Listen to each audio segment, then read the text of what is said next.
have some very special guests here. Of course, everybody's very special, but we actually have some visitors from the Happy Hollow School in Wayland. So can we hear a little round of applause?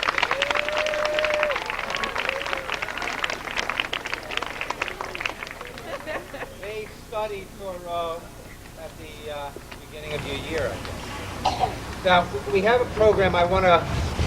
What's a program good for unless you can depart from it? I want to start by thanking some people because that tends to get lost at the end. So I'll just do this very quickly. First of all, I'd like to thank the Seaford Fund, which is now administered by the EDCO, the Educational Collaborative of Boston, and a representative, Jack Green, is here. Mr. Seaford left a lot of money to encourage people to spread the word of Thoreau and to encourage study of him. And their very generous grant permitted us to build a cabin. And our own local SERF, Sudbury Education Resources Fund, also supplemented that money, and we're very grateful to them. If you have a little applause.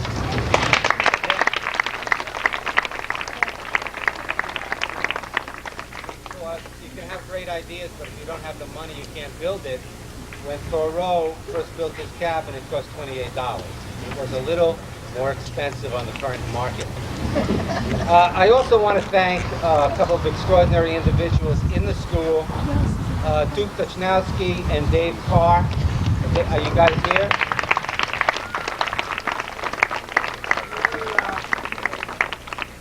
Apart from general advice, they made the beautiful signs that are going to be unveiled today. I want to thank Mike Veda, also part of the building crew, who taught us how to shingle. And when we followed his advice, it came out well. And when we said, oh, we know better, it didn't come out so well. So when you see the shingles flowing level, it's because of Mike.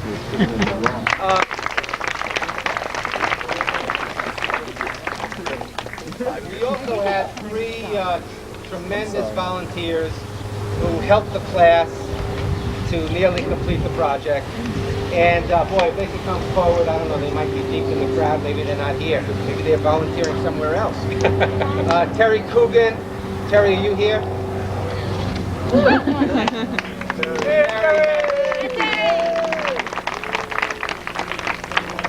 Terry gave a lot of time, and he and Jason Gold came in during one of their vacations to help shingle.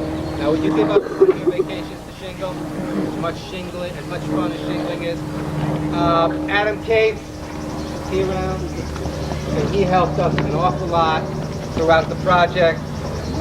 Nick Ashkenazi, is he here? Okay, another very selfless volunteer. And I have a special thanks when things were looking glum and overwhelming, and maybe we get the cabin up, but how are we going to build the furniture?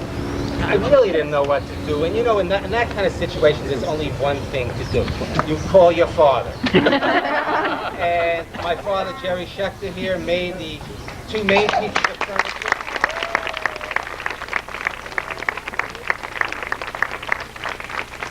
This is an exact replica of Thoreau's desk, down to the color. We went with color cards to make sure that the original is in the Concord Museum, and they have the exact measurements, and it was built to those specifications. This is the exact measurement of his bed, and we changed it a little bit. We put boards on top. We didn't think it really needed to be that comfortable, since nobody is going to be lying on that bed, isn't that right? And it was also ingeniously modified by my father. There are legs hidden underneath the bed that will allow it to become a meeting table for various groups in the school. Wow. So I want to thank my dad.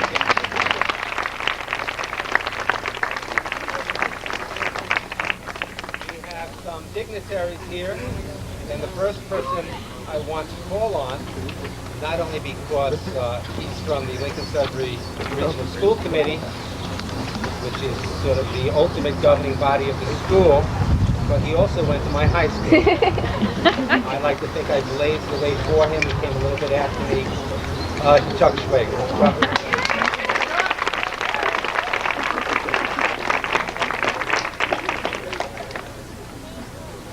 You know, Bill, as John Ritchie pointed out at one of the school committee meetings, Bill is the only person who would model a $1,500 suit on Sunday and go to a boycott on Tuesday. And that's really in the Thoreau tradition, because as you probably know, Thoreau went home on weekends to have his laundry done by his mother and get a hot meal cooked. And I think what we learned from that is that you can be an ordinary person living in the suburbs and still be a radical. All you need to do is be a sponge for knowledge, open your heart and your mind to new ideas, find the values that you can cherish for the rest of your life and stick to them. Thank you.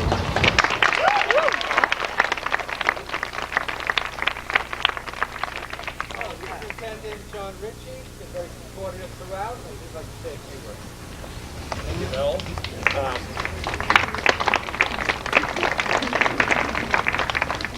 I'll be living in this for the next few months to try it out. When I first came here, I began to learn about, as much as I could about the LS culture, and one of the first things I heard from Bill Schechter was that he would be, of course, teaching a course and building Thoreau's cabin in the middle of the school. When you're new to a place like this, that sort of information seems like a practical joke.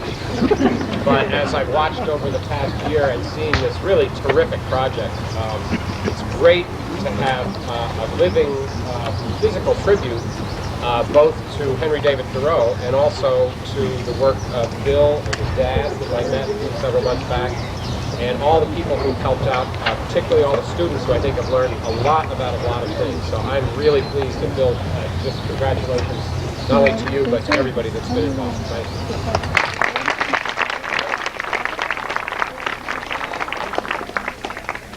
Dr. Ritchie.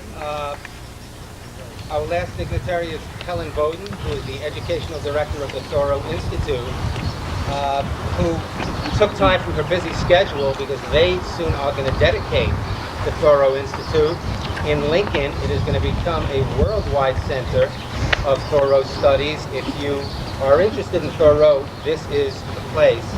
And she has probably done more than anyone else to spread the word of Thoreau throughout the public schools of the state, whether suburban or urban. So, Helen, I'd love to tell you.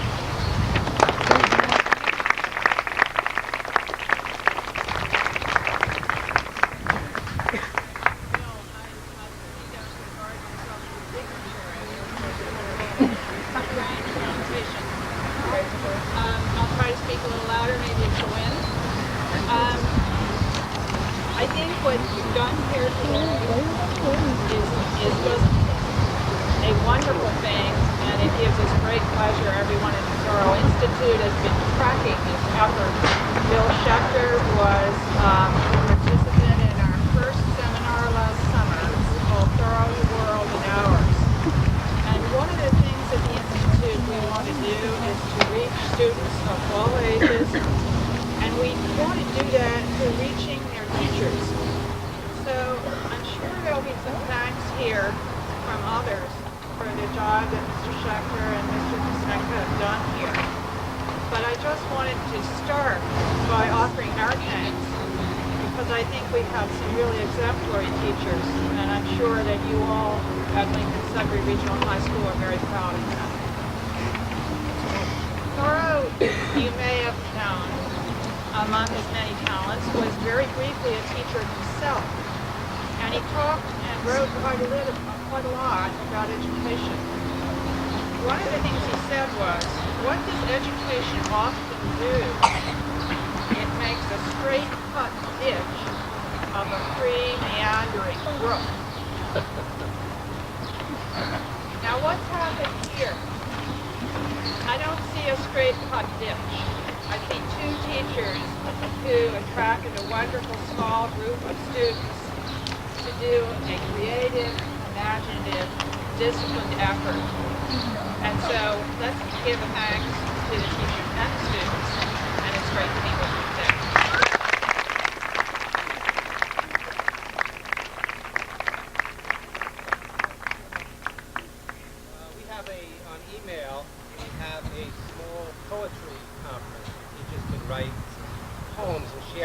each other. And one day there appeared a poem about Walden that was as good a poem as I've ever read about that subject. And it was written by our own Karen Flynn from the language department and the English department. So she was kind enough to come today and read the poem.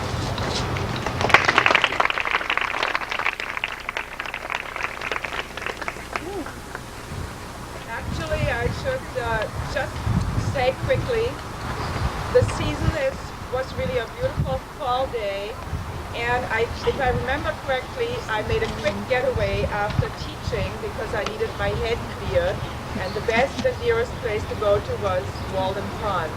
And this poem was written under a tree, looking out at Walden Pond.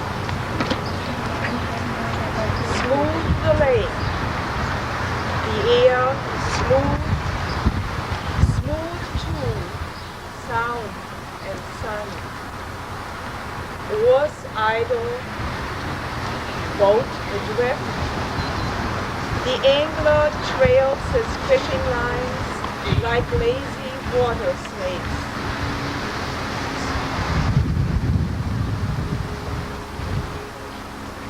Motion and moment, ripple and fade. Only the maple leaf blazes.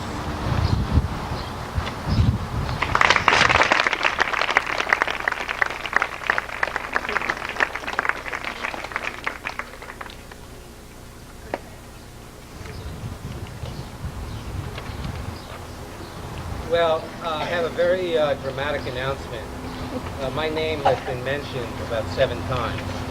What you see before you would not be here if it wasn't for my partner in crime, Joe Pasenka.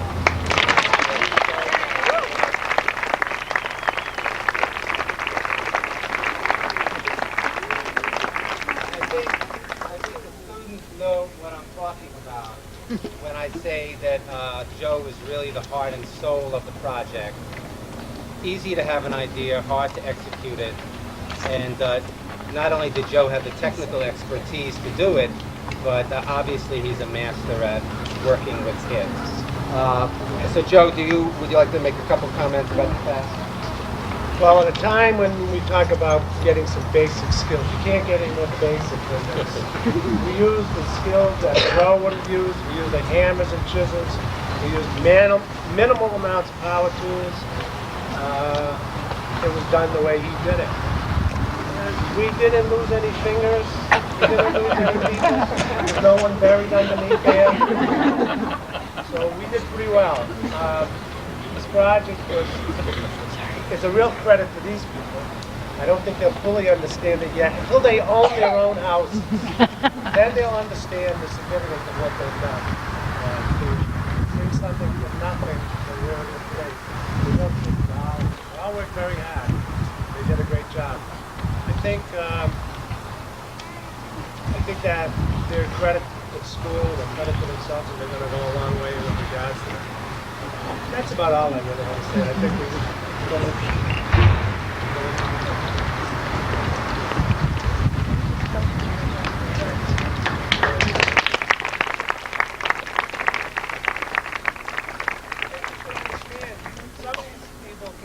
no skills, and some people came with a lot of skills, and they worked together. I think they developed a respect for each other's different abilities as a result of that. And it was a conscious effort on the part of Bill and myself to do that. And so I'm just going to acknowledge the students, all 30 of them, so however many there are on this list. And they're here, if they want to raise their hands, they can. If they want to step forward, they can.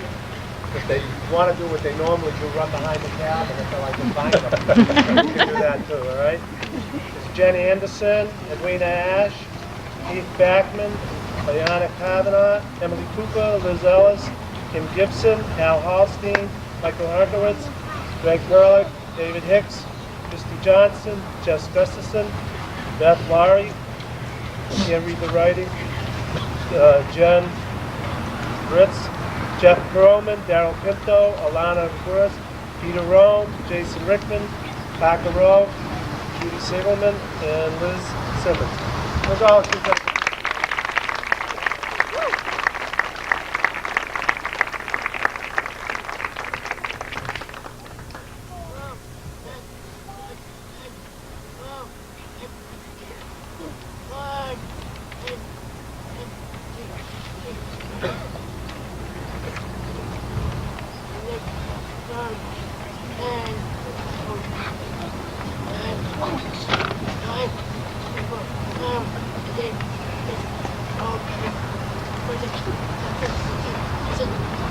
in the game.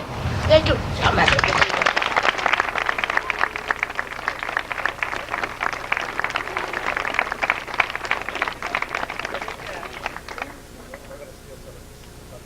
I think Peter has reflected a lot on Thoreau and his mother and through contact, through telephone conversation. It's had a profound impact on him as well as the other students. I think that's important. And in fact, what he was talking about there was some of the experiences that Thoreau had at the water and having a picnic at Walden and stuff like that. That's what he was trying to communicate. So that was.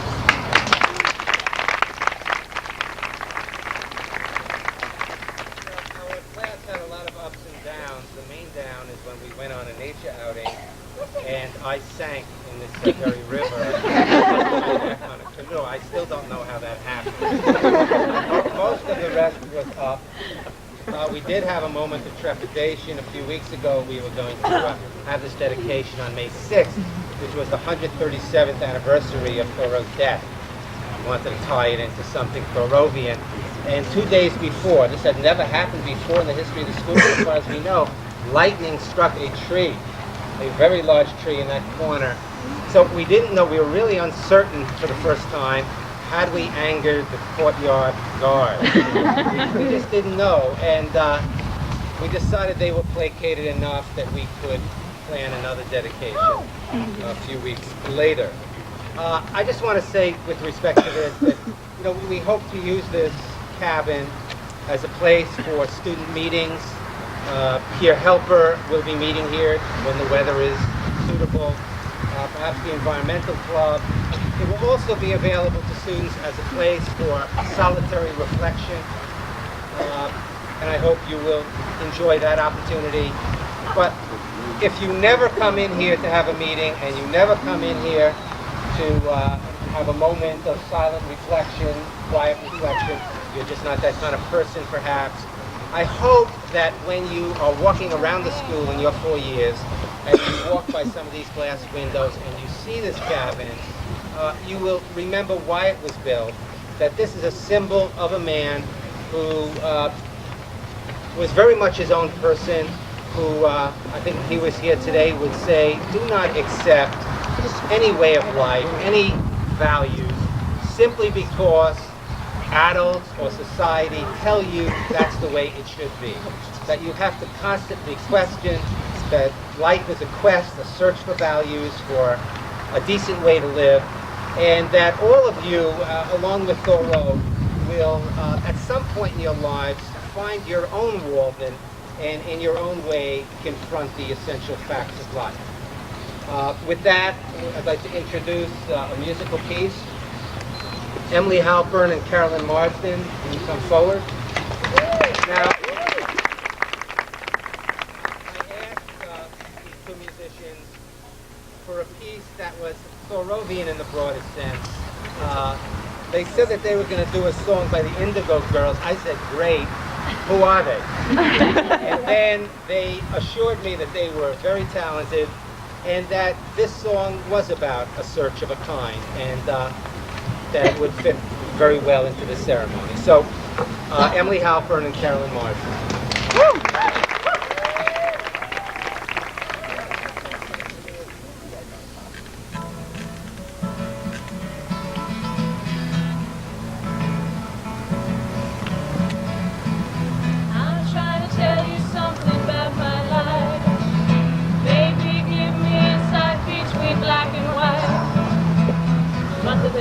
Thing you've ever done for me is to help me take my life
just going 5 or so minutes over, so I'm inviting everybody to stay here.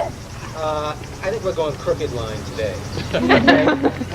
I'd like to call up Thoreau, who was a very fine flute player, and in that spirit, I'd like to call up Achana Javakumar. Javakumar. Come on up. Help. And Katie Ward.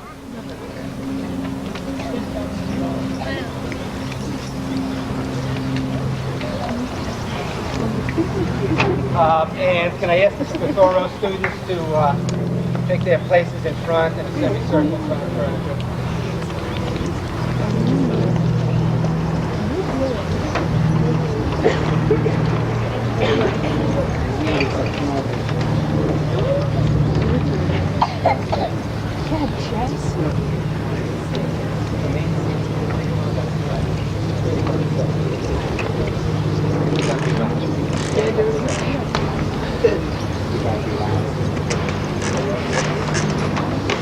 Yeah, Jody.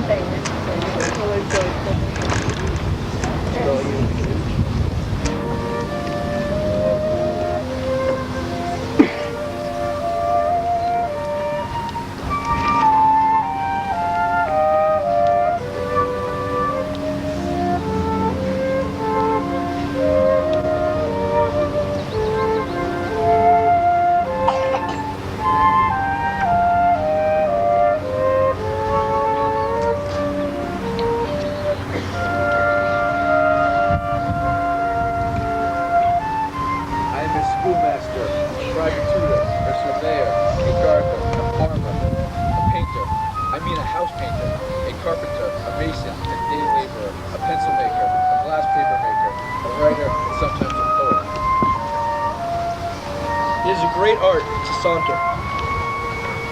We are constantly invited to be what we are. Heaven is under our feet as well as over our heads.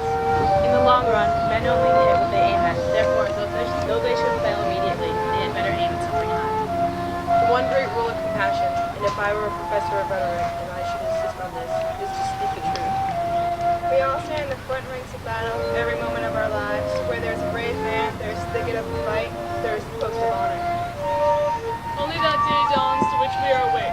There is more day to dawn. The sun is but a morning star. When we walk, we naturally go to the fields and woods. What would become of us if we walked only in a garden or a wall? What is the use of a house if having been endowed with planets you can put it on? Any man more right than his neighbors constitutes a majority of one already. In wilderness is the preservation of the world. I went to the wood because I wished to live deliberately, to front only the essential facts of life, and see if I could not learn what it had to teach, and not, when it came to die, discover that I had not lived. Take time by the forelock, now or never. You must live in the present. Launch yourself on every wave, and find eternity in every moment. Fools stand on their island opportunities and look toward another land. There is no other land. There is no other life but this, or like of this. It is never too late to give up our prejudices. No way of thinking or doing, however ancient, can be trusted without proof. What everybody echoes or in silence passes by as true today may turn out to be falsehood tomorrow. Mere smoke of opinion, which some had trusted for a cloud that will sprinkle fertilizing rain on their fields. What old people say you cannot do, you try and find you can. Old deeds for old people, and new deeds for new people. A man is rich in proportion to the number of things which he can afford to let alone. If some are prosecuted for abusing children, others deserve to be prosecuted for maltreating the face of nature committed to their care. A man does not keep pace with his companions. Perhaps it is because he hears a different drummer. Let him step to the music which he hears, however measured or far away. In proportion as he simplifies his life, the law of the universe will appear less complex, and solitude will not be solitude, nor poverty poverty, no weakness weakness.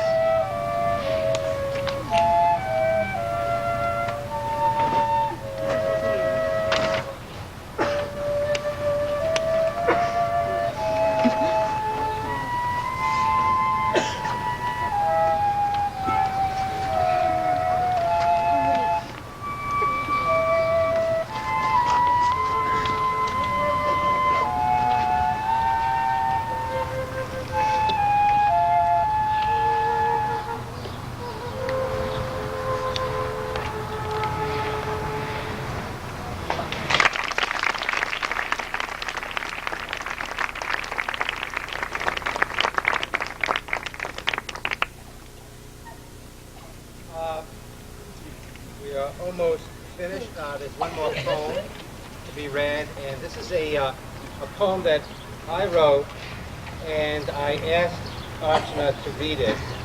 I don't know if she will after I mangled her name, but I have really admired Archana's speaking ability. She's the only person in Lincoln Sudbury history who won the oratory contest twice, and she just reads beautifully and speaks beautifully, and I'm very honored that she has agreed to read my poem.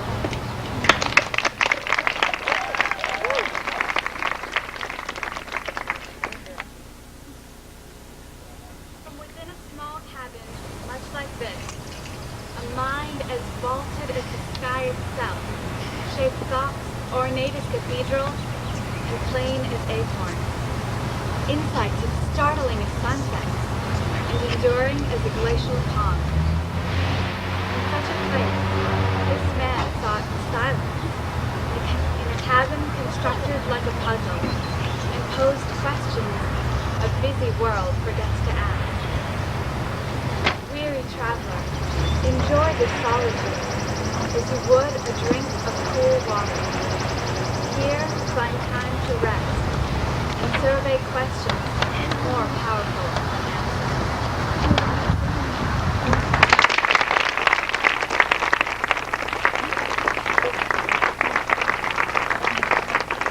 And now it's time. I'm sure Thoreau didn't like ceremonies that went on too long.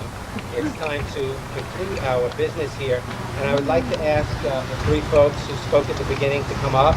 Ellen and Dr. Ritchie, who's still here somewhere, perhaps, and Chuck Schwager.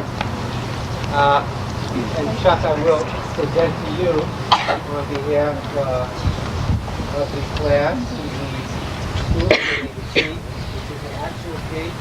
Unfortunately, we don't have the lock-in yet. And as a final part of the ceremony, we will separate this a little bit. We wonder if perhaps, John, you can work on that sign up there. And Helen, you can come over here with Chuck Schwager and take off. Yeah. Oh. Ready?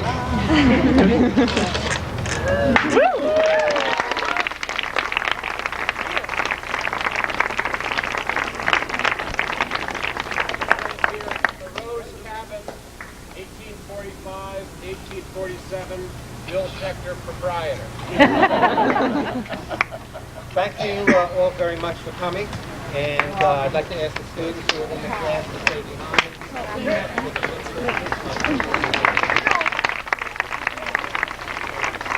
I want like 10. Something's got to come out. All right. And listen, guys, here's the whole thing. Listen up. We're going to take some horizontal and vertical, or just horizontal? Yeah, take 3 of each. All right. Here we go. 1, 2, 3. 1, 2, 3. Just keep on going.